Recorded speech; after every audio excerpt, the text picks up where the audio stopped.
Hello guys, welcome to my YouTube channel pharma की दुनिया। तो आज हम अपने इस वीडियो में ischaemic heart disease and angina pectoris को डिटेल में डिस्कस करेंगे। तो गाइस स्टार्ट करते हैं हम अपने इस वीडियो को। इस्केमिक हार्ट डिजीज़ को समझने से पहले इस्कीमिया क्या होता है हमें इसको समझना चाहिए। तो इस्कीमिया क्या होता है? इस्कीमिया का मतलब होता है lack of oxygen and nutrition. ठीक है, एंड न्यूट्रिशन। ठीक है, lack of oxygen and nutrition. अगर किसी भी हमारे पर्टिकुलर बॉडी ऑर्गन्स को, सेल्स को, किसी भी पार्ट को अगर ऑक्सीजन और न्यूट्रिशन की डिफिशियंसी हो रही है, वहाँ पे प्रॉपर अमाउंट में नहीं पहुँच पा रहा है जितना उसको ज़रूरत है, तो उस कंडीशन को हम बोलेंगे इस्केमिक कंडीशन। ठीक है, अब ऑक्सीजन कहाँ से आता है? ऑक्सीजन हमारे लंग्स से आता है बाय रेस्पायरेशन, और न्यूट्रिशन हमारे इंटेस्टाइन से आता है बाय डाइजेशन। ऑक्सीजन और न्यूट्रिशन को कौन कैरी करता है? कौन हमारे बॉडी ऑर्गन तक पहुंचाता है या सेल्स तक? ब्लड। ठीक है, तो इस्केमिक हार्ट डिजीज़ का मतलब कि ब्लड की सप्लाई हमारे हार्ट तक नहीं हो पा रही है, उसकी वजह से कोई डिजीज़ कॉज हो रहा है, तो उसको हम इस्केमिक हार्ट डिजीज़ बोलेंगे। समझ में आ रहा है? इस्केमिक हार्ट डिजीज़ का मतलब, इस्कीमिया का मतलब होता है lack of oxygen and nutrients. मतलब ऑक्सीजन और न्यूट्रिएंट्स कौन पहुंचा रहा है? हमारा ब्लड पहुंचा रहा है। तो ऑक्सीजन न्यूट्रिएंट्स की डिफिशियंसी होने का मतलब है ब्लड प्रॉपर अमाउंट में वहाँ नहीं पहुँच पा रहा है। तो इस्केमिक हार्ट डिजीज़ का मतलब ब्लड हमारे हार्ट तक प्रॉपर अमाउंट में नहीं पहुँच पा रहा है, जिससे हार्ट का फंक्शन डिस्टर्ब हो रहा है। उसकी वजह से जो डिजीज़ कॉज हो रही है उसको हम बोलेंगे इस्केमिक हार्ट डिजीज़। ठीक है, ब्लड की सप्लाई हार्ट तक नहीं हो पा रही है, जिसकी वजह से जो डिजीज़ कॉज होगा उसको हम बोलेंगे इस्केमिक हार्ट डिजीज़। ब्लड में क्या प्रेजेंट है? Oxygen and nutrition. ठीक है, तो इनडायरेक्टली ऑक्सीजन एंड न्यूट्रिशन की डिफिशियंसी हमारी इस्केमिया कंडीशन होती है। ठीक है, सिनोनिम्स क्या है? Coronary artery disease. Coronary artery disease क्यों बोलते हैं? क्योंकि जो ब्लड की सप्लाई हमारे हार्ट तक हो रही है, ठीक है, जिस आर्टरी के थ्रू हमारी ब्लड हमारे हार्ट में आ रही है, उस आर्टरी को हम बोलते हैं कोरोनरी आर्टरी। ठीक है, उस आर्टरी को क्या बोलते हैं? Coronary artery. तो कोरोनरी आर्टरी के थ्रू ही हमारी ब्लड आ रही है हमारे हार्ट में। और हार्ट डिजीज़ क्यों हो रहा है? क्योंकि अब ब्लड ही प्रॉपर अमाउंट में हार्ट तक नहीं पहुंच पा रहा है। ठीक है, मतलब ये हमारी जो आर्टरी है वो भी डैमेज हो सकती है, जिसकी वजह से हमारी जो ब्लड है वो हार्ट तक नहीं आ पा रही है, और हार्ट को ऑक्सीजन एंड न्यूट्रिशन नहीं मिल रहा है, जिसकी वजह से डिजीज़ कॉज हो रही है। इसलिए हम इसको कोरोनरी आर्टरी डिजीज़ बोलते हैं। समझ में आया होगा, होप कर रही हूँ। नेक्स्ट केस की डिफिनीशन को देखते हैं। IHD में be defined as lack of oxygenated blood supply to cardiac muscle. इसमें क्या हो रहा है? क्या बोला गया है? Lack of oxygenated blood supply to the cardiac muscle. Cardiac muscle किसको बोला गया है? कार्डियक मसल ये हमारे हार्ट को बोला गया है। हार्ट ऐसा होता नहीं है, जस्ट समझाने के लिए, जो हार्ट की ये मसल होती है उसको हम कार्डियक मसल बोल रहे हैं। इस मसल्स को ऑक्सीजनेटेड ब्लड की सप्लाई प्रॉपर नहीं हो पा रही है, ये कंडीशन हमारा इस्केमिक हार्ट डिजीज़ होगा। अगर ऑक्सीजनेटेड ब्लड की सप्लाई नहीं हो पा रही है तो क्या होगा? लो कार्डियक आउटपुट होगा। ठीक है, कार्डियक आउटपुट, हार्ट से जो भी चीज़ें हमें अमाउंट में ब्लड की सप्लाई मिल रही है वो लो हो जाएगी। रेस्पिरेटरी डिप्रेशन कॉज होगा और चेस्ट पेन कॉज होगा। ठीक है, IHD, the term collectively known as angina pectoris and myocardial infarction. IHD, ischemic heart disease, usually collectively known as angina pectoris and myocardial infarction. इसके अलावा angina pectoris, myocardial infarction के अलावा atherosclerosis भी हमारी, atherosclerosis, आर्टियोस्क्लेरोसिस, ये सारे भी हमारे इस्केमिक हार्ट डिजीज़ हैं। ठीक है, इस्केमिक हार्ट डिजीज़ मतलब हमारे हार्ट को प्रॉपर अमाउंट में न्यूट्रिशन एंड ऑक्सीजन की सप्लाई नहीं हो पा रही है, मतलब ब्लड की सप्लाई प्रॉपर नहीं हो पा रही है, नहीं मिल पा रही है जितना उसको रिक्वायरमेंट है अपने फंक्शंस को प्रॉपर करने के लिए। वो कंडीशन की वजह से जो डिजीज़ कॉज हो रहा है उसको बोलते हैं ischemic heart disease. Ischemic heart disease various types के होते हैं, like angina pectoris, myocardial infection, atriosclerosis and atherosclerosis. ठीक है, यूजुअली आईएसडी जो टर्म्स है कलेक्टिवली नोन है एंजाइना पेक्टोरिस और मायोकार्डियल इन्फेक्शन के लिए। तो आईएसडी को 2 टाइप्स में डिवाइड कर दिया गया है, cardiac muscle non infarct and cardiac muscle infarct. यहाँ पे इन्फ्रेक्ट वर्ड का मतलब होता है डेथ। ठीक है, यहाँ पे इन्फ्रेक्ट है, इन्फेक्शन नहीं है। ठीक है, इन्फेक्शन और इन्फ्रेक्ट में डिफरेंस होता है। ठीक है, तो पहला कंडीशन क्या है, कार्डियक मसल नॉन इन्फ्रेक्ट, मतलब कार्डियक मसल मतलब जो हमारे कार्डियक मतलब होता है हार्ट। ठीक है, कार्डियक का मतलब क्या होता है, cardiac is equal to heart. ठीक है, तो हार्ट की जो मसल्स है वो डेथ नहीं हो रही हैं, फर्स्ट कंडीशन है, ये कंडीशन है आईएसडी का। फर्स्ट कंडीशन क्या है, कार्डियक मसल डेथ नहीं हो रही है। और सेकेंड कंडीशन क्या है, हमारी जो कार्डियक मसल है उनकी डेथ हो जा रही है। अगर डेथ नहीं हो रही है तो वो कंडीशन में जो डिजीज़ होगा वो हमारा होगा एंजाइना पेक्टोरिस। और अगर डेथ हो जा रही है कार्डियक मसल्स की तो वो हमारा कंडीशन होगा मायोकार्डियल इन्फेक्शन। तो 1 बाय 1 हम इसको डिस्कस करते हैं। होप करती हूँ आईएसडी आपको समझ में आया होगा। अगर आईएसडी पूछता है तो lack of oxygenated blood supply to the cardiac muscle.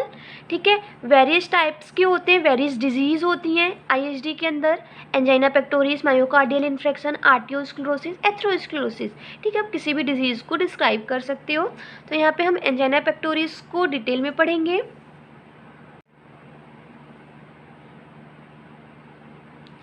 Angina pectoris, ठीक है, हमारी जो नई टॉपिक है वो है एंजाइना पेक्टोरिस। 2 वर्ड से मिलकर बना है, एंजाइना प्लस पेक्टोरिस। एंजाइना का मतलब होता है पेन एंड पेक्टोरिस का मतलब होता है, पेक्टिस मतलब चेस्ट। तो एंजाइना पेक्टोरिस का मतलब चेस्ट में पेन होना। सिंपल वर्ड आपके दिमाग में इतना रहना चाहिए कि एंजाइना पेक्टोरिस या ऑल्सो नोन एज एंजाइना का मतलब क्या होता है, चेस्ट में पेन होना। तो सिनोनिम्स क्या है, चेस्ट पेन। ठीक है, पेन कहाँ पे हो रहा है, pain at the left side of pectoral region. ठीक है, पेक्टोरियल रीजन मतलब हमारी चेस्ट की जो एरिया है, पेक्टोरियल रीजन में हमारी लेफ्ट साइड के पेक्टोरियल रीजन में पेन होना, वो कंडीशन हमारा एंजाइना पेक्टोरिस कहलाता है। ठीक है, इसकी डिफिनीशन को देखते हैं। It is a pain syndrome occurs due to adverse induction in oxygen supply and oxygen demand। मतलब एडवर्स रिएक्शन, एंजाइना जो है वो डिजीज़ नहीं है, आपको ये याद रखना है, एंजाइना डिजीज़ नहीं है, ये ग्रुप ऑफ सिम्टम्स है जो कि किसी डिजीज़ की वजह से कॉज होते हैं। ठीक है, एंजाइना डिजीज़ नहीं है, ये ग्रुप ऑफ सिम्टम्स हैं जो कि किसी डिजीज़ होने की वजह से कॉज होता है। ठीक है, तो क्या है एंजाइना में, ये पेन सिंड्रोम है। क्यों हो रहा है, adverse induction in oxygen supply and oxygen demand. जितनी हमारे हार्ट को या बॉडी को जितनी ऑक्सीजन चाहिए, ठीक है, ऑक्सीजन की डिमांड जितनी है, इनप्रॉपर रहेगा ऑक्सीजन की सप्लाई में। ठीक है, हमारी डिमांड ज़्यादा रहेगी और सप्लाई कम रहेगा। हमारी जो हार्ट या जो भी मसल्स है, हार्ट मसल्स को ऑक्सीजन प्रॉपर अमाउंट में नहीं मिल पाएगा, जितनी इसको ज़रूरत उतनी सप्लाई नहीं होगी। ये कंडीशन हमारी एंजाइना पेक्टोरिस डिजीज़ कहलाता है। यहाँ पे यही दिखाया गया है, मान लो ये तराजू की तरह है, ऑक्सीजन की डिमांड जितनी है उतनी सप्लाई नहीं हो पा रही है, ये दोनों में इम्बैलेंस है।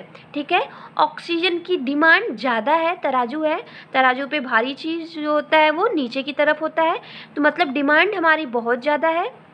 ठीक है, ज़्यादा है इसलिए नीचे है, सप्लाई कम है इसलिए ये ऊपर की तरफ है। ये हमारे imbalance between oxygen supply and demand. ठीक है, ये फिगर आपको इतना याद रखना है एंजाइना पेक्टोरिस के लिए।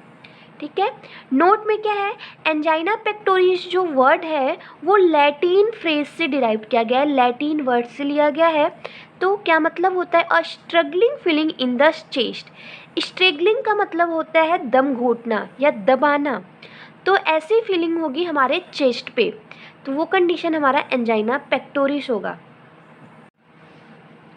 यहाँ पे सेम वही चीज़ें बताई गई हैं। एंजाइना पेक्टोरिस 2 वर्ड से मिलकर बना एंजाइना प्लस पेक्टिस। एंजाइना का मतलब होता है पेन या स्ट्रगलिंग। स्ट्रगलिंग का मतलब जैसे दम घुटता है, आप गला दबाओ दम घुटता है, वैसे फीलिंग होती है। वैसे ही आपके चेस्ट पे ऐसा फील होगा कि कोई चीज़ बहुत ज़्यादा भारी सामान आपके चेस्ट पे रखा हुआ है, आपका चेस्ट दब रहा है, ठीक है, स्ट्रगलिंग, घुट रहा है आपका दम, तो पेन होगा और स्ट्रगलिंग होगी। एंड चेस्टी पेक्टिस का मतलब होता है चेस्ट, ठीक है। क्या लिखा है? Angina is a clinical syndrome. Clinical syndrome है characterised by episode of pain और pressure in the centre of chest just behind the breast bone.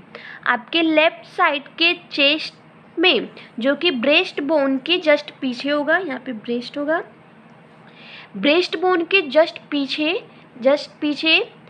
आपके चेस्ट के सेंटर में, वहाँ पे पेन और प्रेशर फील होगा, ठीक है। Pain pressure in the centre of chest just behind the breast bone.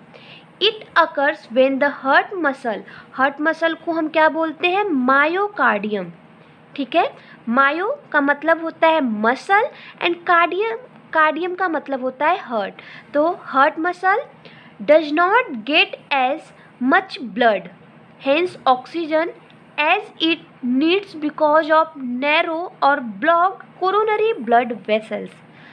आपके हार्ट के मसल्स को ब्लड की सप्लाई प्रॉपर नहीं हो पा रही है, हेंस ऑक्सीजन की सप्लाई प्रॉपर नहीं मिल पा रही है। क्यों नहीं हो पा रहा है, क्यों नहीं मिल पा रहा है? क्योंकि जो भी ब्लड वेसल्स है, कोरोनरी ब्लड वेसल्स हैं, जिनके थ्रू हमारी हार्ट को ऑक्सीजन की सप्लाई, ऑक्सीजन मिल रहा है, वो नैरो है या तो ब्लॉक है। ये दोनों टर्म्स को हम लोग को समझना है, इम्पॉर्टेंट टर्म्स है, ठीक है। जैसे ये हमारा हार्ट है, ठीक है, ये हमारी कोरोनरी ब्लड वेसल्स है। कोरोनरी ब्लड वेसल्स के थ्रू ऑक्सीजन की सप्लाई हमारे हार्ट में हो रही है, तो ये कोरोनरी ब्लड वेसल्स है। अब क्या हो रहा है? पहला कंडीशन हमने क्या पढ़ा? कोरोनरी ब्लड वेसल्स हमारी नैरो हो जा रही है। कोरोनरी ब्लड वेसल्स हमारी नैरो कैसे हो रही है? तो नैरो होगी, हमारा जो फर्स्ट कंडीशन है वो है एथेरोस्क्लेरोसिस। एथेरोस्क्लेरोसिस, ठीक है। एथेरोस्क्लेरोसिस का मतलब क्या होता है? ये हमारी जो हार्ट के कोरोनरी ब्लड वेसल्स हैं, कोरोनरी ब्लड वेसल्स के वॉल पे, ये जो ब्लड वेसल्स की इनर वॉल है, इंडोथीलियम लेयर है, वहाँ पे क्या होती है? फैट का डिपोजिशन होने लगता है, फैट या कोलेस्ट्रॉल का डिपोजिशन होने लगता है, ठीक है। ये डिपोजिशन होने लगेगा। जब इसका डिपोजिशन होगा तो इसकी जो ये ल्यूमेन है, ठीक है, ये जो ल्यूमेन है, ये नॉर्मल ल्यूमेन थी, अब यहाँ पे जब डिपोजिशन होगा तो इसका ये जो ल्यूमेन है वो क्या होगा? वो नैरो हो जाएगा। ये ल्यूमेन हमारा क्या हो गया? नैरो हो गया। तो नॉर्मल कंडीशन में हमारा, समझो ये नॉर्मल कंडीशन में हमारा ब्लड वेसल्स है, ठीक है, जिसकी ल्यूमेन प्रॉपर है। और in the case of atherosclerosis, ये हमारा एथेरोस्क्लेरोसिस के केस में क्या होगा? यहाँ पे डिपोजिशन स्टार्ट हो जाएगा, ठीक है, ये डिपोजिशन स्टार्ट हो गया, यहाँ पे डिपोजिशन। अब जो ब्लड का फ्लो प्रॉपर हो रहा था, अब ये नैरो हो गया, तो अब ब्लड का फ्लो कम होगा, ठीक है। तो हमारे जो ब्लड वेसल्स हैं, कोरोनरी ब्लड वेसल्स है, कोरोनरी क्यों बोला गया? क्योंकि ये हार्ट को ब्लड पहुंचा रही है, हार्ट तक पहुंचा रही है, तो ये ब्लड वेसल्स हमारी नैरो हो गई है, ठीक है। फर्स्ट कंडीशन है एथेरोस्क्लेरोसिस, हमारी जो फैट है, फैट का डिपोजिशन होता है, ये कंडीशन हमारी एथेरोस्क्लेरोसिस कहलाती है। सेकेंड कंडीशन में क्या होगा? सेकेंड कंडीशन में क्या होगा? थ्रोम्बस का फॉर्मेशन होगा, थ्रोम्बस का फॉर्मेशन होगा। थ्रोम्बस का फॉर्मेशन कैसे होगा? थ्रोम्बस का फॉर्मेशन, अब ये जो डिपोजिशन हुआ है फैट और लिपिड का, यहाँ पे जो डिपोजिशन हुआ है ये दिखा रहा है ना, ये जो फैट और लिपिड का डिपोजिशन हुआ है, अब ये फैट और लिपिड क्या होंगे? टूट टूट के ये बीच में आके, सेंटर में आके डिपोजिट हो जाएंगे, क्लॉट बनाएंगे, थ्रोम्बस का फॉर्मेशन करेंगे। ये जो क्लॉट बन रहा है इसको हम बोलेंगे थ्रोम्बस का फॉर्मेशन होना, थ्रोम्बस फॉर्मेशन, ठीक है, थ्रोम्बस का फॉर्मेशन होना। थ्रोम्बस फॉर्मेशन होगा तो थ्रोम्बस फॉर्मेशन होगा, अब ये क्लॉटिंग हो गई, बीच में इतना स्पेस ख़त्म हो गया, तब भी हमारी जो ब्लड की सप्लाई है वो डिस्टर्ब होगी और हमारे हार्ट तक प्रॉपर नहीं पहुंच पाएगी। समझ में आया? यहाँ पे ये लिपिड और फैट का डिपोजिशन होगा, फैट की क्लॉटिंग होगी जिससे ब्लॉकेज क्रिएट होगा। अब ये इतना एरिया और कवर हो गया, ऑलरेडी इतना एरिया कवर था, ठीक है, इतना और हो गया, तो अब थोड़ी सी स्पेस बची, हमारी जो ब्लड वेसल्स है वो बहुत ज़्यादा नैरो हो गई है जिससे ब्लड की सप्लाई प्रॉपर नहीं हो पाएगी। ये हमारा हो गया थ्रोम्बस फॉर्मेशन, ठीक है, सेकेंड रीजन है। अब थर्ड रीजन क्या है? थर्ड रीजन क्या है हमारा? इंडो इम्बोलिज्म, ठीक है। थर्ड कंडीशन क्या है? इम्बोलिज्म, इम्बोलिज्म क्लॉट, ठीक है, embolism floating clot, floating clot मतलब जो क्लॉट है ना वो जगह जगह पे टूट टूट के बिखरने लगेगा।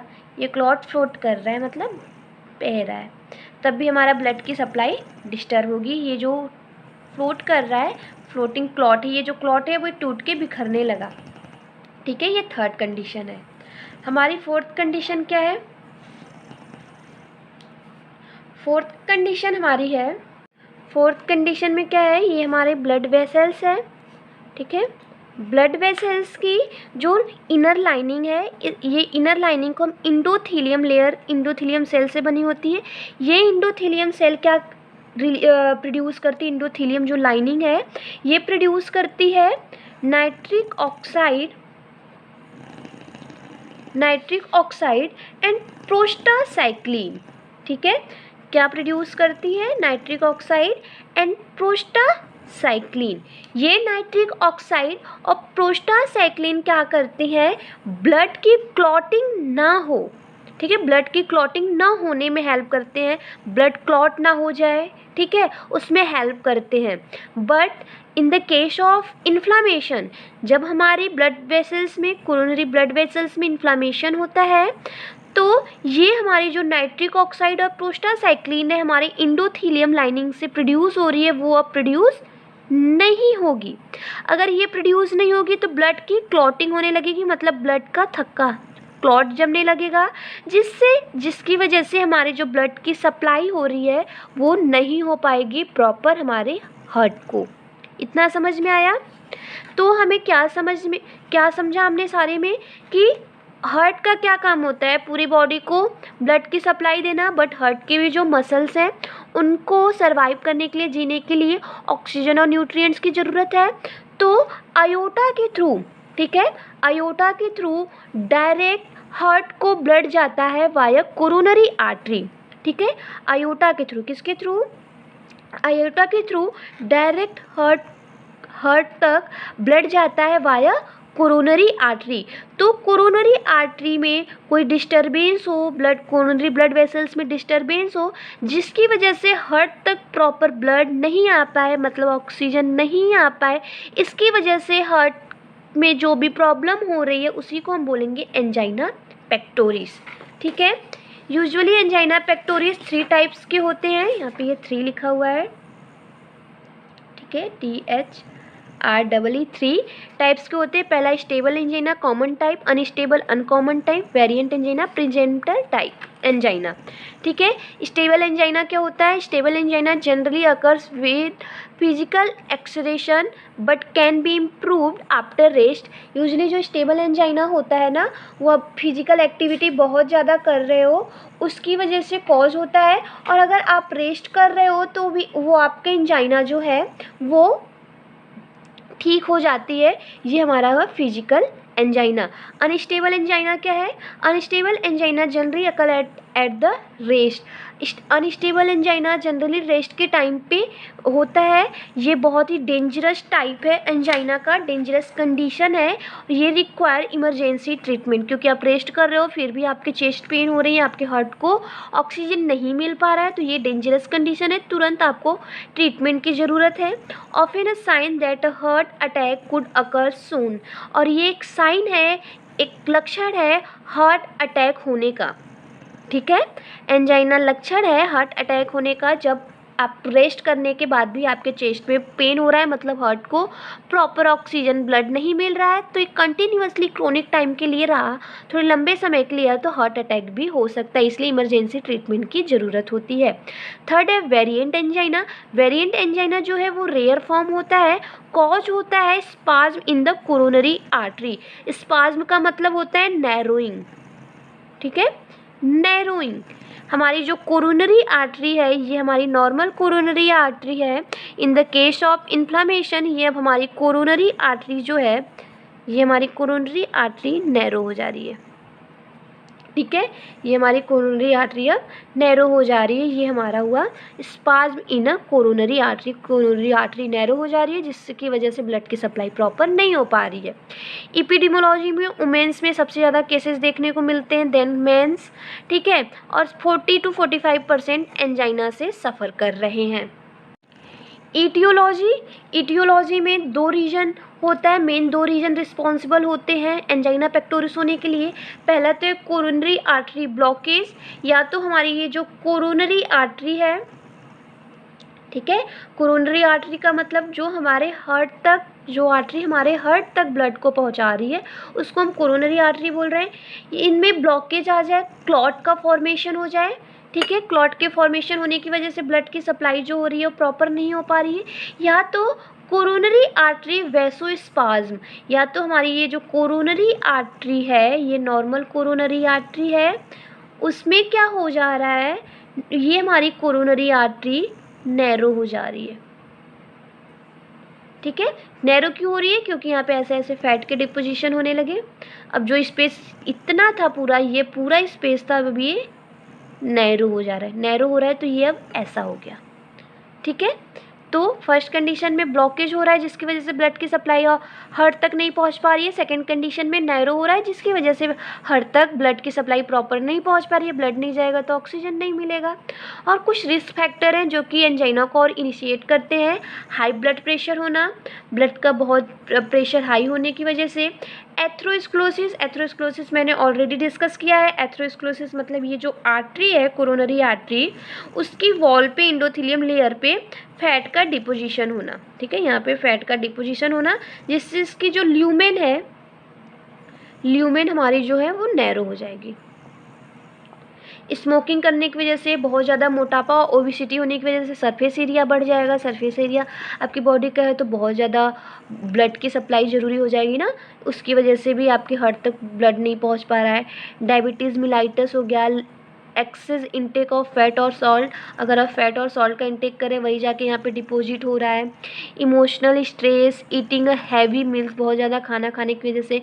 माइक्रोवेस्कुलर कॉन्स्ट्रक्शन, मतलब माइक्रोवेस्कुलर मतलब जो छोटे ब्लड वेसल्स हैं वो कॉन्ट्रैक्ट हो जा रहे हैं, सप्लाई प्रॉपर नहीं हो पा रही है। कॉन्ट्रैक्शन का मतलब होता है नैरो होना, ठीक है। High blood cholesterol and triglyceride, ये जो ब्लड में कोलेस्ट्रॉल और ट्राइग्लिसराइड का लेवल हाई होता है तो ये यहाँ पे जाके डिपॉजिट होता है, ये कंडीशन हमारी एथेरोस्क्लेरोसिस कहलाती है, ठीक है। पैथोजेनेसिस क्या है, पैथोजेनेसिस में अगर आप विविड ड्रीम देख रहे हो, डीप स्लीप है, या हैवी मेटल्स, या इमोशनल कोलेस्ट्रॉल HDLD, ठीक है।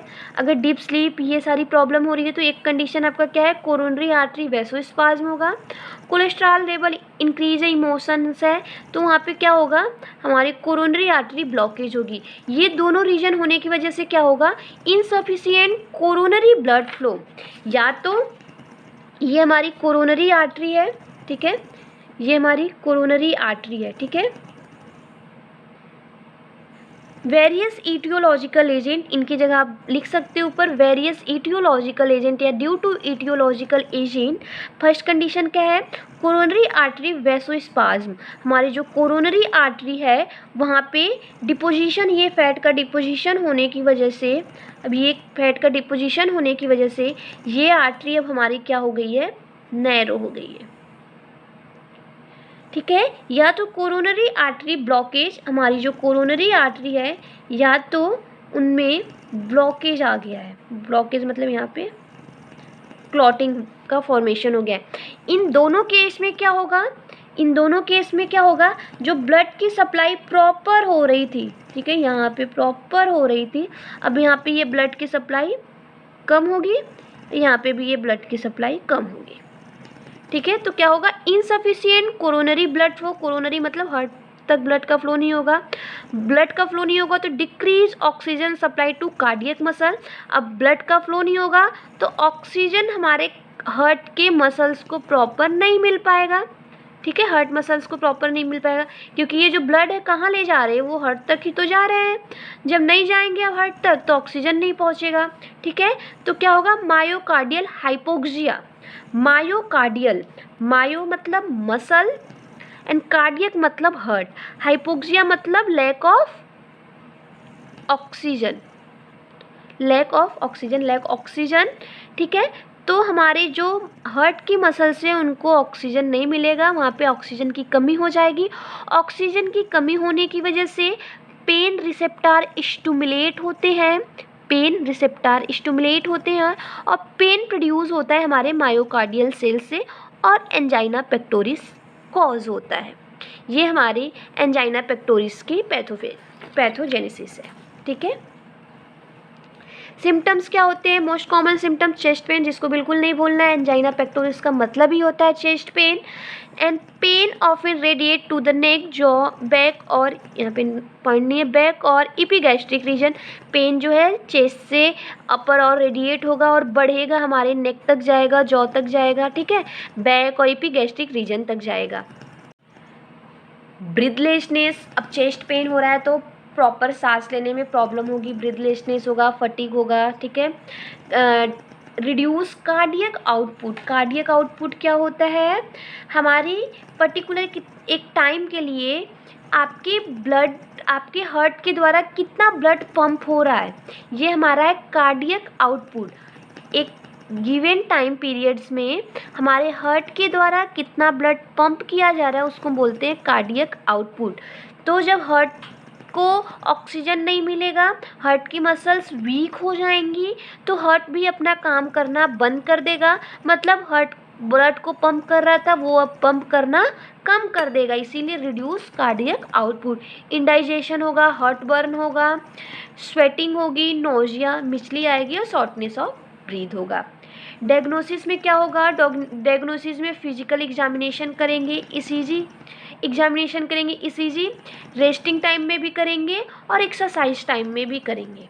ठीक है, कोरोनरी एंजियोग्राफी होगी, आपकी जो कोरोनरी आर्टरी है ना, कोरोनरी एंजियोग्राफी होगी और रेडियो न्यूक्लियर इमेजिंग्स होंगे। ये आपकी डायग्नोसिस है। ट्रीटमेंट में नॉन फार्माकोलॉजिकल ट्रीटमेंट, फर्स्ट है reduction in cholesterol intake, fatty deposition हो रहा है तो कोलेस्ट्रॉल का इनटेक कम करेंगे, अवॉइड करेंगे सिगरेट स्मोकिंग को, अल्कोहल कंजप्शन को, और वेट लॉस करेंगे क्योंकि ओबिसिटी भी आपका रीज़न है कॉज होने के लिए। एंड नेक्स्ट है फार्माकोलॉजिकल ट्रीटमेंट। फार्माकोलॉजिकल ट्रीटमेंट में फर्स्ट कैटेगरी क्या है, नाइट्रेट्स।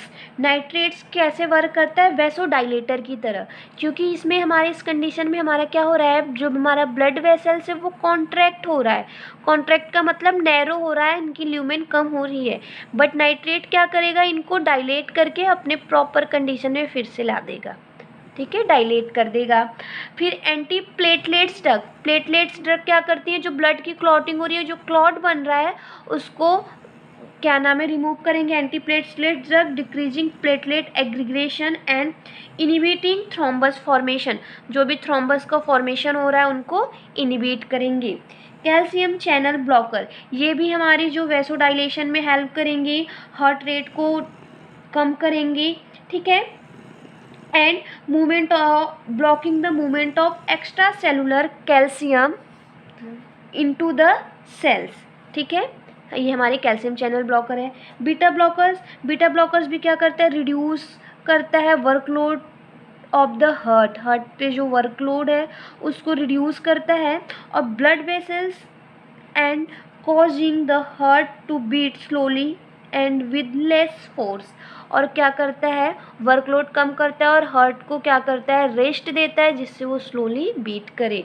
ठीक है, ये कुछ टाइप्स हैं फार्माकोलॉजिकल ट्रीटमेंट के, इनकी अलग अलग कैटेगरी में ड्रग्स हैं जो कि आपको एज इट इज़ याद करने हैं। क्या है, पहला तो हमने ट्रीटमेंट में नॉन फार्माकोलॉजिकल देखा, सेकंड देखा फार्माकोलॉजिकल, थर्ड क्या है सर्जरी। सर्जरी दो टाइप्स के हो सकते हैं, फर्स्ट है coronary angiography, coronary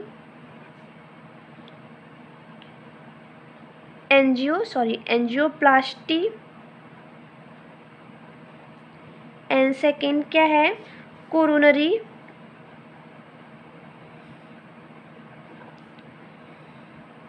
artery bypass surgery. ठीक है, दो तरीके से इसकी सर्जरी कर सकते हैं जब ये सारी प्रॉब्लम्स हमें हो रही है, एंजाइना डिजीज़ कॉज हुआ है।